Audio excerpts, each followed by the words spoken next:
retailers, particularly apparel retailers, are some of the most affected by tariffs because of the amount of their products that comes from overseas. How much has that shown up in their pricing so far and then, conversely in their stock? So the interesting thing, we keep talking about this year as the year of two halves.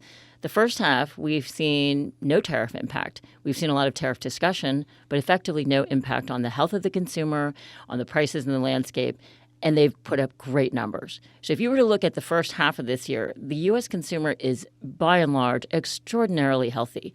And so as we go into the kind of the bulk of the earnings that are about to come, you're going to see that most of them are beating the second quarter. To your question about when these prices went through, they just started. They literally just started coming through. The prices started going up on 7/1, so July 1st, and they are largely in there sort of as we go into the August timeframe.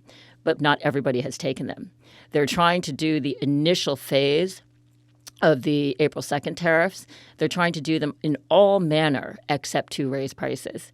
So you're going to start to see people on the second wave of them really need to raise those prices, but the consumer is just starting to see that price increase, probably like low single digit, but they're going to start to see it as they go shopping for back to school. And that's going to be the first time where they have that like shock, right, when they go to check out. And when you say in all manner besides raising prices, what are other things that they're doing? So the first and easiest one, right, would be just, pass it on to the consumer. But that's the one that no retailer really loves to go after, right, because there's an elasticity issue there.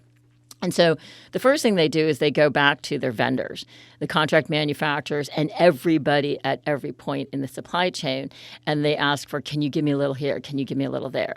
That's the smallest part of the entire kind of retail price. So they're not working with a lot of give. The margins are very thin down at that manufacturing side. The second mitigant would be that if you are a multinational, just don't ship it here. If you make it in China, ship it to Europe. So that's a very easy way. So those companies that are 30, 40% non-U.S. can do that.